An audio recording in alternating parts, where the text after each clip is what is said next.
HSC পরীক্ষা 2025-এর রসায়ন দ্বিতীয় পত্রের ক নাম্বার, খ নাম্বার এবং এমসিকিউ প্রশ্নগুলো নিয়ে এসেছে, যেগুলো 100% তোমাদের প্রশ্নগুলো আসবে।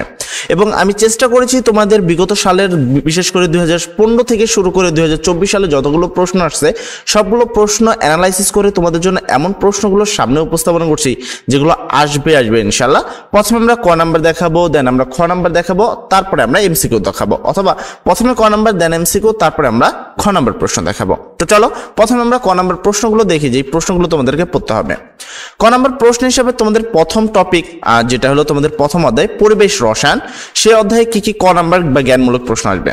তোমাকে সর্বপ্রথম পড়তে হবে এসএটিপি কি, এসটিপি কি, ঠিক আছে। তারপর এসআই এককে আর এর মান কত। তারপর পড়তে হবে ভোল্টেজম্যান ধ্রুবক কি, ভোল্টেজম্যান ধ্রুবক কি। তারপর এসটিপি এর পূর্ণরূপ কি। দেন পড়তে হবে হলো অ্যাভোগাড্রোর সংখ্যা কাকে বলে। এই টোটাল 5টা পড়তে হবে ফার্স্ট টপিক থেকে। এরপর আসবো আমরা সেকেন্ড টপিকে, যে সেকেন্ড টপিকে আমাদের কি কি পড়তে হবে। সেকেন্ড টপিক হলো গ্যাসের সূত্রসমূহ। গ্যাসের সূত্র থেকে তোমাকে পড়তে হবে পরম শূন্য তাপমাত্রা কাকে বলে, প্রচুর পরিমাণে বোর্ডে আসছে বিগত সালগুলোতে। তারপরে আইসোথার্ম কি, তো এটা তোমাকে পড়তে হবে চার্লসের সূত্র বিকৃতি করো। পড়তে হবে গুরুত্বপূর্ণ প্রশ্ন গ্রাহামের ব্যাপন সূত্র, গ্রাহামের গ্যাস ব্যাপন সূত্রটি কি। তারপর ব্যাপন কি, নিঃসরণ বা অনুব্যাপন কি। দেন পড়তে হবে বয়েলের সূত্রটি কি। তো এই প্রশ্নগুলো তোমাদের সেকেন্ড টপিক থেকে পড়তে হবে। থার্ড টপিক হলো ডাল্টনের আংশিক চাপ। ডাল্টনের আংশিক চাপ থেকে তোমাদের পড়তে হবে মূল ভগ্নাংশ কে, তারপর আংশিক চাপ কাকে বলে। এই দুটো টপিক পড়তে হবে। ফোর্থ টপিক আসে হলো গ্যাসের গতিতত্ত্ব। গ্যাসের গতিতত্ত্ব থেকে পড়তে হবে বর্গমূল গড় বর্গবেগ অথবা আরএমএস বেগ কি, ঠিক আছে। দেন আমরা চলে যাবো নিচের দিকে। তারপর আসে আমাদের টপিক নাম্বার 5, যেটা হলো আদর্শ গ্যাস এবং বাস্তব গ্যাস। এখান থেকে তোমাদের পড়তে হবে বাস্তব গ্যাস কাকে বলে, আদর্শ গ্যাস কাকে বলে। আদর্শ গ্যাসের জন্য গতীয় সমীকরণটি লিখো। এই 3টা প্রশ্ন পড়তে হবে। টপিক 6-এ তোমাকে পড়তে হবে গ্যাস সিলিন্ডার জাতকরণে গ্যাসের সূত্র প্রয়োগ। এই টপিকটা থেকে তোমাকে পড়তে হবে সন্ধি তাপমাত্রা কাকে বলে, ঠিক আছে, অথবা কার্বন ডাই অক্সাইডের সন্ধি তাপমাত্রা কত, অথবা কার্বন ডাই অক্সাইডের সন্ধির চাপ কত, হিলিয়ামের উষ্ণক্রম তাপমাত্রা কত। দেন চলে যাবো আমরা পরবর্তী বিষয়। তারপর টপিক 7 বজ্রপাতের সময় বায়ুমণ্ডলের সংগঠিত বিক্রিয়া। তো এখান থেকে তোমাকে পড়তে হবে নাইট্রোজেনের ফ্রিকশন বা আবদ্ধকরণ কি, ঠিক আছে। দেন টপিক 8-এ তোমাকে পড়তে হবে অ্যাসিড বৃষ্টি কি। টপিক 9 হিসেবে পড়তে হবে অনুবন্ধী অ্যাসিড কি, অনুবন্ধী ক্ষারক কাকে বলে, লুইস অম্ল কি। দেন আমরা চলে যাব পরবর্তী খ নাম্বার প্রশ্নে। এখান থেকে তোমাদের কি কি খ নাম্বার প্রশ্নগুলো পড়তে হবে এই প্রশ্ন অধ্যায় থেকে। এই অধ্যায় থেকে ফার্স্ট টপিকে তোমাকে পড়তে হবে আদর্শ গ্যাস সমীকরণ লিখো। আদর্শ গ্যাস সমীকরণ এর আর এর মান এসআই এককে গণনা করো ফার্স্ট। সেকেন্ড টপিকে সেকেন্ড প্রশ্ন পড়তে হবে তোমাকে চার্লস সূত্র থেকে কিভাবে পরম শূন্য তাপমাত্রা ধারণ প্রতিষ্ঠা করবে সেটা।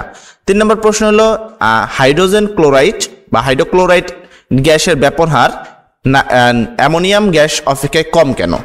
4 নম্বর প্রশ্ন হিসেবে হতে হবে লিটার বাষ্পচাপ এককে আর এর মান কত নির্ণয় করো।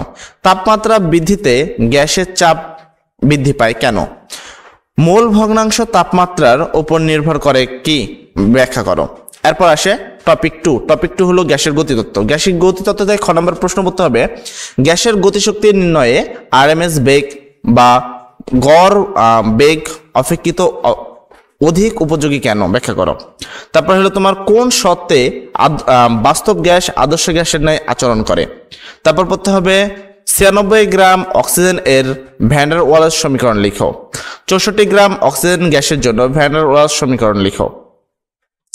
দেন পরবর্তী টপিকে তোমাকে পড়তে হবে সাধারণ তাপমাত্রা হাইড্রোজেন গ্যাস জুল থমসন সম্প্রসারণে কি পরিবর্তন হয়। তারপর কক্ষ তাপমাত্রা হাইড্রোজেন গ্যাসের ওপর জুল থমসন প্রভাব কার্যকর নয় কেন। কার্বন মনোক্সাইডকে নীরব ঘাতক বলা হয় কেন। সিএফসি পরিবেশের তাপমাত্রা বৃদ্ধিতে সহায়ক করে, ব্যাখ্যা করো। এরপর আসি পরবর্তী টপিক 7-এ, ঠিক আছে, লুইস তত্ত্ব যেটাকে আমরা বলি।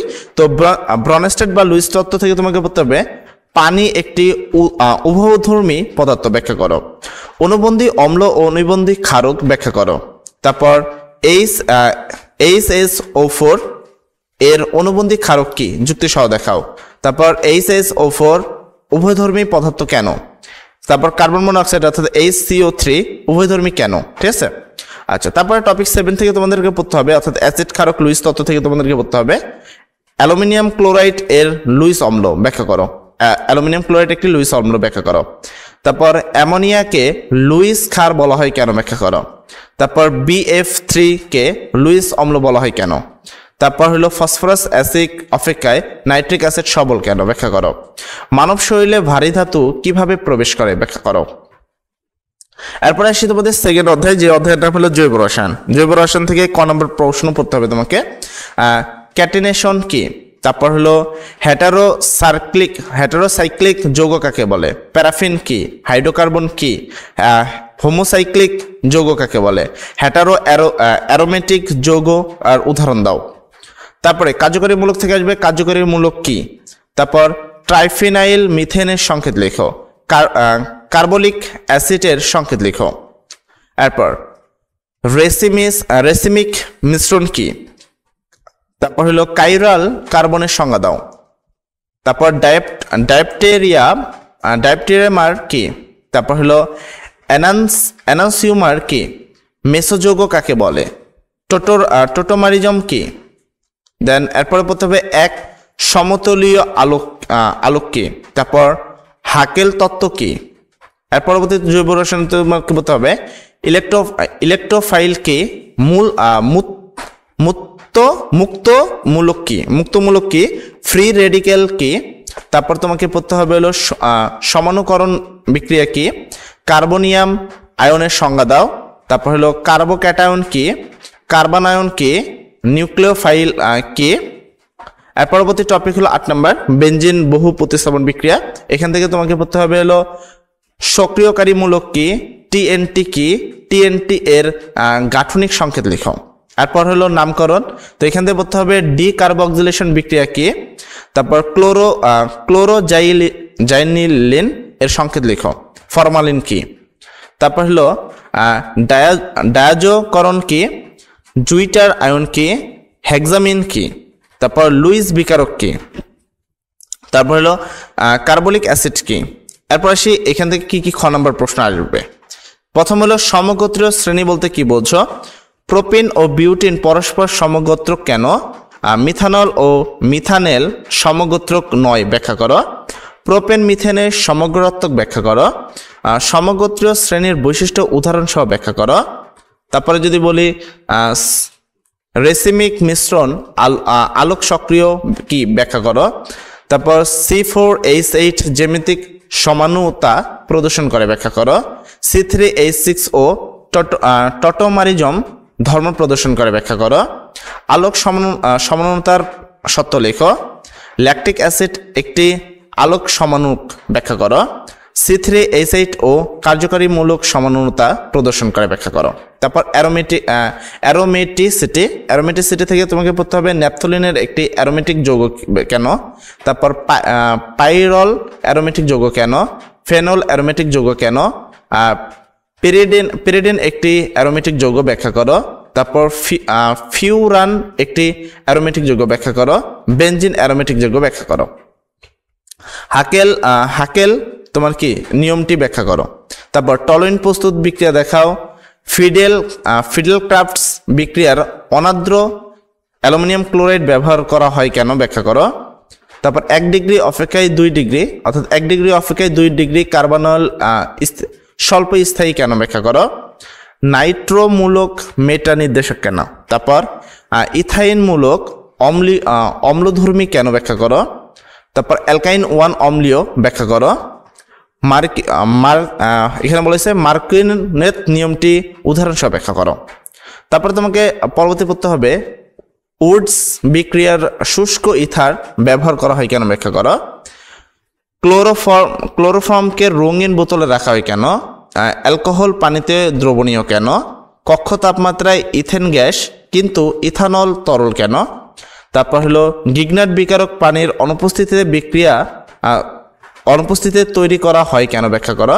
তারপর অ্যালডিহাইড ও কিটোন থেকে পড়তে হবে প্রোপাননের টটোমারিতা দেখাও। অ্যালডোস কন্ডেনশনের বিক্রিয়াটি দেখাও। অ্যাসিটাইল ক্লোরাইড হ্যালো ফ্রম বিক্রিয়া দেখাও কেন।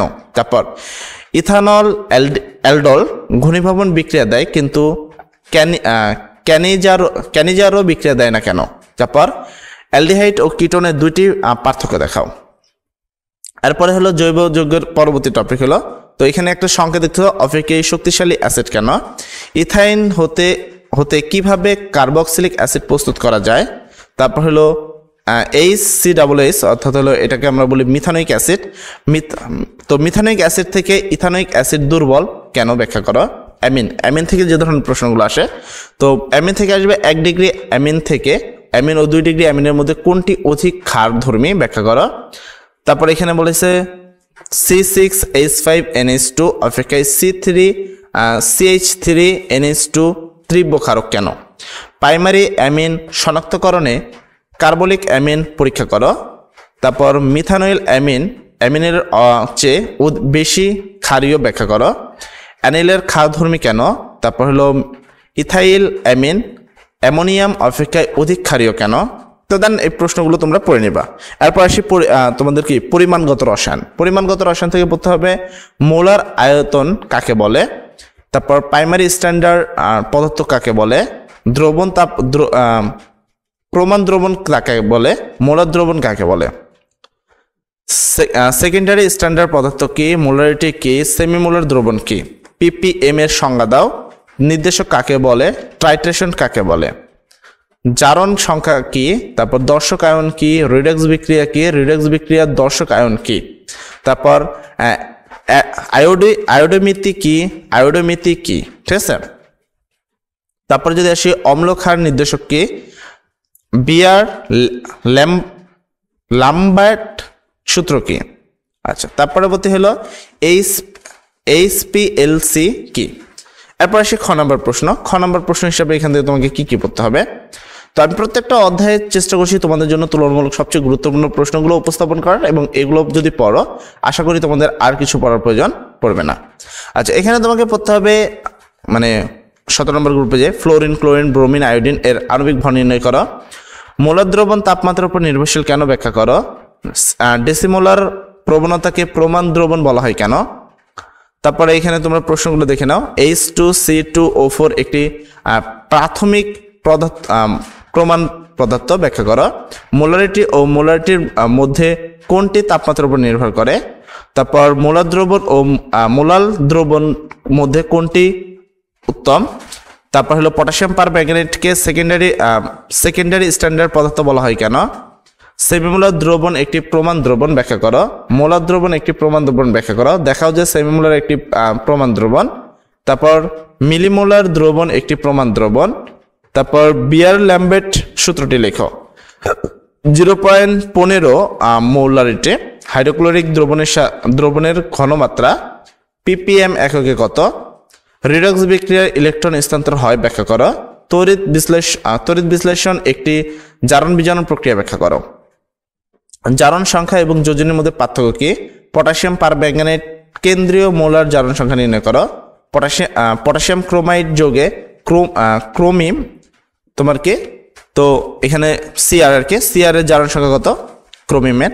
এরপর লিথিয়াম অ্যালুমিনিয়াম যেটা আছে এর কেন্দ্রীয় পরমাণু জারণ সংখ্যা কোনটা, তো এখানে কি সোডিয়াম সালফেট যেটা আছে Na2H2O3 যোগে এস এর জারণ সংখ্যা কত। তারপর রিডক্স বিক্রিয়ার জারণ সংখ্যা এখানে প্রশ্নগুলো তুমি একটু ভালো করে দেখে নিবা। দেন আমরা চলে যাবো পরবর্তী অধ্যায়। প্রত্যেকটা টপিকে তড়িৎ রসায়ন 4 নম্বর অধ্যায়। তড়িৎ রসায়ন থেকে তোমাকে বলতে হবে তড়িৎ বিশ্লেষণ কি, আপেক্ষিক পরিবাহিতা কি, ফ্যারাডের প্রথম সূত্রটি বিকৃত করো, তড়িৎ রাসায়নিক তুল্যাঙ্ক কি, ফ্যারাডের ধ্রুবক কি। তারপরে যদি বলি তড়িৎ রাসায়নিক সারি কি, অর্ধকোষ কি, প্রমাণ হাইড্রোজেন তড়িৎদ্বার কি, তড়িৎদ্বার বিভব কি, তোমার কি মুখ্য নির্দেশক তড়িৎদ্বার কি, জারণ বিভব কি, প্রমাণ জারণ বিভব কি, ইএমএফ এর অর্থাৎ তড়িৎচালক বলের সংজ্ঞা দাও। তারপর প্রমাণ তড়িৎদ্বার বিভব কি, কোষ বিভব কি, প্রমাণ একক তড়িৎদ্বার বিভব কি, রেফারেন্স বা নির্দেশক তড়িৎদ্বার কি, তড়িৎ রাসায়নিক কোষ কি, লবণ সেতু কি, সেকেন্ডারি তড়িৎ কোষ কাকে বলে, ফুয়েল সেল কি। দেন আসি এরপরে তোমাদের খ নাম্বার টপিকে। তো খ নাম্বার প্রশ্নগুলো একটু দেখে নিবে, স্ক্রিনশট দিয়ে নিবা, যে এই প্রশ্নগুলো ভালো করে পড়লে তোমাকে আশা করি আর কোনো কিছু পড়ার প্রয়োজন নাই। আর একটা বিশেষ কথা হলো এমসিকিউ টপিকে কি কি পড়বা, এই ধরনের যে প্রশ্নগুলো তোমাদের মাঝে এখন আছে সেটাকে একটু ক্লিয়ার করি। এমসিকিউ জন্য তোমাদেরকে মেনলি যে প্রশ্নগুলো পড়তে হবে সেটা হলো 2024 থেকে শুরু করে 2016 পর্যন্ত যে প্রশ্নগুলো আছে এগুলো ভালো করে পড়বা, তাহলে এমসিকিউ 100% প্রশ্ন কমন পাবা। তবে বিশেষ করে 2019, 2020 এবং 2023 এই 3টা সালের প্রশ্ন সবচেয়ে বেশি গুরুত্ব সহকারে পড়বা। আশা করি এমসিকিউ কি কি পড়তে হবে সেই বিষয়টা বুঝতে পারলা। ক নাম্বার খ নাম্বার প্রশ্নগুলো তোমাকে ক্লিয়ার করেছি। সবাই ভালো থাকবা, সবার জন্য দোয়া করি। আসসালামু আলাইকুম।